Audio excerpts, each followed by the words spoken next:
Hello and welcome, this is rooflemonger, and in this video I want to talk about the state of the meta game in Mortal Kombat 11. I've made several such videos in the past about Dragon Ball FighterZ. Not too much to talk about on the Dragon Ball FighterZ front, still a lot of Bardock and all that. I figured let's try it for Mortal Kombat. So the game's been out for a little over 2 months at this point, and we have seen a lot of preconceived notions at the very launch of the game kind of get changed up, right? Certain characters we found were better than we thought they were, certain characters are exactly as strong as we thought they were, and some people have kind of fallen by the wayside. So I just want to talk about that and just talk about some tournament results and just how the game's shaping up. So first up, let's talk some results, because results are generally the best way to indicate just how well characters are doing, and the amount of characters that place well in the tournament generally speaks to their relative power. So in this, I'm going to be using 3 tournament examples: Combo Breaker, which was the first big major for this, DreamHack Dallas, and CEO, which just finished up fairly recently. So these stats are provided by Event Hub, so thank you very much to them. And let's just break it down. So Combo Breaker here, first one here, we got the top 96. So it was a very heavily attended tournament, so top 96 is still the upper bracket of people doing well, just so you know. And let's just look at some of the breakdown. So this is the first big major, and let's just see how the breakdown worked out. So first up here at number 1, the most played character was Garrus. And we also had quite a bit of people with the number you see in the bracket here, using the character as a secondary character. So Garrus was number 1, followed by Jackie, followed by Scorpion. Now, even at the time, people at the very beginning didn't really appreciate Jackie's relative strength as much as some of the other characters. But obviously, the people really putting in the work didn't notice it. Now, of course, everyone knows, right? But at the time, it was a little understated just how strong Jackie was. And then going down here, we have Aaron Black, Jade. Jade's still in contestation for a lot of people saying she's good or she's bad. I think she's a good character that's very matchup dependent. She crushes certain matchups and does bad in other matchups. Sub-Zero, Cabal, Noob Saibot, Sonya, and we go down here a bit, Cassie Cage, Baraka Cetrion, and we have the rest of the cast here. So this was our first major tournament, and this is how it broke down. Definitely Garrus, widely considered one of the strongest characters from the start till now, and that really hasn't changed. Moving on to our next tournament here, DreamHack Dallas. We have the stats here for top 16. It was a smaller tournament. We have 3 Jackies, Sonya, Garrus, Aaron Black, Sub-Zero, Scarlet, Scorpion, and then so forth. So Jackie was definitely the most used character here, and we still have some of the usual culprits here, Sonya, Garrus, Aaron Black, that kind of stuff. And we move on now to CEO here. This is top 64 for CEO. This was the most recent tournament that only just finished up as of the time of this video. And our top 64, we have 7 Sonyas, we have 6 Garruses, and 2 played on the side as secondary characters here. 5 Jackies, 5 Cassies. Cassie's definitely a character that the perception of the character definitely went up over time. At launch, a lot of people were like, oh, Cassie's mid-tier. And now it's kind of generally accepted, yeah, Cassie's kind of really top tier, right? Moving down here, once again, Jade. I think Jade, once again, very fantastic character in certain matches. Scorpion, Noob Saibot, Sub-Zero, Baraka, Liu Kang, Cetrion, Johnny Cage. There was actually some Johnny Cage action in top 8. Johnny Cage here. I used the variation name here to mid-tier. Honestly, I don't think anyone's going to argue Johnny's the best character in the game or top tier nothing. But, when it comes to just solid game plan, even though he doesn't have a lot of the obvious strengths like, a Sonya, a Garrus, or an Aaron Black would have, if you can play solid fighting game fundamentals, Johnny can take you really far, right? Even though he is only mid-tier. And then we can see the rest of the user base here kind of work its way out. So, as you can see here, the results definitely show a little bit of a pattern here. Even though our knowledge of the game has been growing, there are certain characters that keep bubbling to the top. These characters being Sonya, Jackie, Garrus, Cassie. There are a lot of other characters to be sure, but these are kind of the big ones that we see a lot of here in the numbers-wise. Sonya and Garrus and Jackie kind of a little bit head and shoulders above everybody else. So now looking at the roster we have, and Shang Tsung will be legal for EVO, by the way. He was not legal for CEO, which is why you didn't see him there.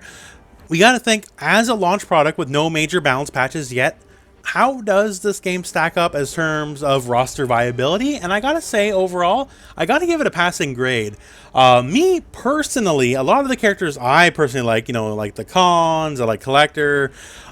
These guys I'm not gonna really say are that competitively viable. Like if you're looking to win a tournament, these characters are not gonna do it for you, right? But that's on me. Overall, a lot of the cast is very viable in a tournament setting. Obviously, you know, some characters a little bit stronger than others, right? But a lot of the characters work. Even like people like, you know, that are only quote unquote so like Johnny Cage have made appearances in top 8s. They can get the job done, and a lot of characters can get the job done. So overall, I think that's good for the health of the game. Yes, obviously there are losers in the situations, you know, like the Cons, Collector, Devora, Kano, Raiden, Frost. Like these are some characters that let's just say at best are counter picks, but for the most part they're not going to be able to pull their weight. Now that said, a lot of these characters I think can easily do so in the future with the balance patch, because a lot of their flaws are generally tied to frame data and only need some small tweaks to make them a lot better than they currently are. But when you look at just the roster as a whole, like a lot of characters just are pretty good in a tournament setting. Like once again, even I said it a couple times, Jade's one I see. The Jade community is very outspoken. Let's put that in a nice way. They're very outspoken. Good people, quality people. I like them, right? And they're usually always downplaying the character, but the thing is, Jade can get results too. Even though a lot of the Jade players say Jade's the worst, Jade can get stuff done, right? Kung Lao, that's another one. A lot of people's, including myself, perceptions totally changed. Don't think Kung Lao is top tier or nothing, right? But a lot of people, including myself, super downplayed him, saying, oh, he's probably one of the worst in the game. And turns out with some time, some tech, some labbing, stuff can work, right? Everyone just thought, oh, Orbiting Hat is the one to go, because that's the way it was in MKX. And now everyone knows it's all about the Zed Hat, right? And we can just work from there. Character without much representation, a Katana, but the characters, or sorry, the players that use the character have used Katana quite well. Katana has a lot of top 8 appearances in the tournament. Liu Kang, Cabal, all that kind of stuff. You know, Scarlet, Aaron, they're all good. But yeah, more people in the cast are viable than not. And considering the launches of fighting games tend to go, we usually wind up with, like, let's say 3 to 4 to 5 viable characters and everyone else is trash. And while there are, let's say, 3 to 4 to 5 characters that are definitely better than other people, you know, your Garruses and your Sonys and your Jackies, that doesn't mean you can't do well with your Liu Kangs, your Katanas, your Kung Laos, and your Jades, right? They can still be a threat. They can still put out results, even though they are not the top tier in this game. And I think that speaks quite well for the game as it stands right now. Now, with that all said, of course, yeah, the game could use a patch. Once again, there are some characters, you know, Kano, Devora, they just don't stack up, right? While I do think most of the cast is in at least a semi-competitive viable state to, you know, just full-on competitive, there are always winners and losers, unfortunately, and some characters are definitely big-time losers that need a lot of love, like my boy Kano. So, will there be a patch? Of course there'll be a patch. It's just a matter of when. So, if you're not aware, EVO 2019, the Evolution Tournament Series, it's not too far away. So, it'll be starting on August the 2nd, and as of what am I talking about? Writing. As I'm recording, I don't write these videos. Jeez Louise. As of the recording of this video, it's July the 5th. So, it's not far away. It's less than a month away. So, will there be a balanced patch before EVO? I would say probably not. Especially, the EVO is, if you're not aware, the biggest tournament in the world, hands down. It's the biggest possible deal there is, right?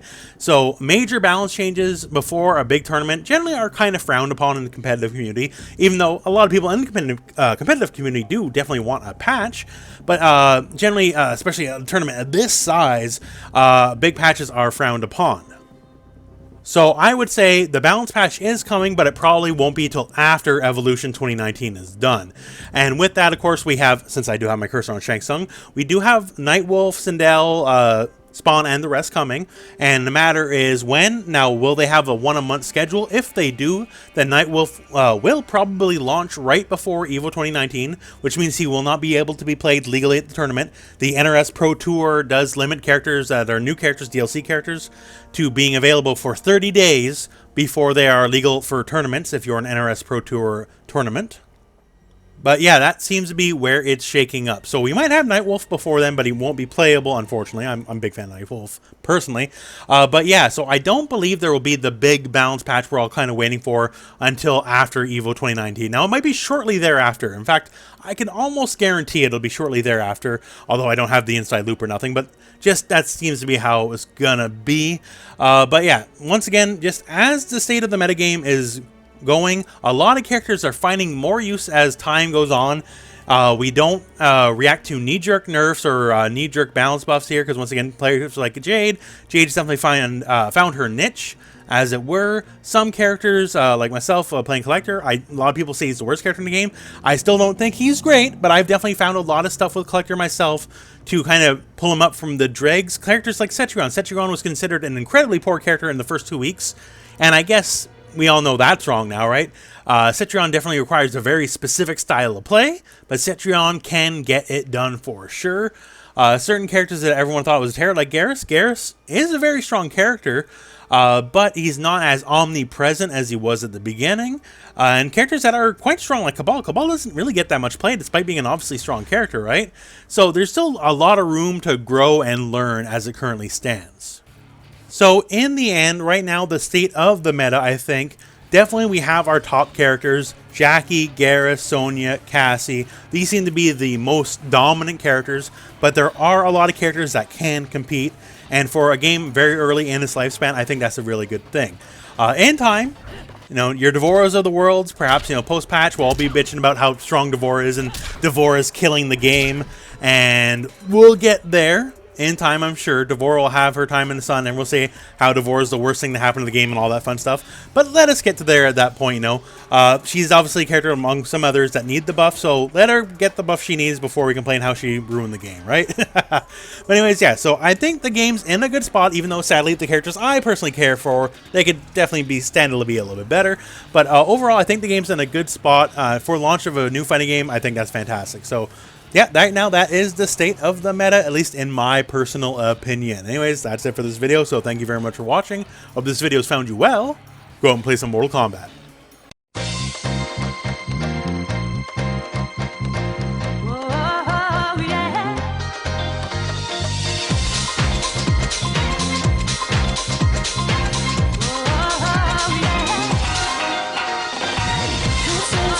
Oh, yeah.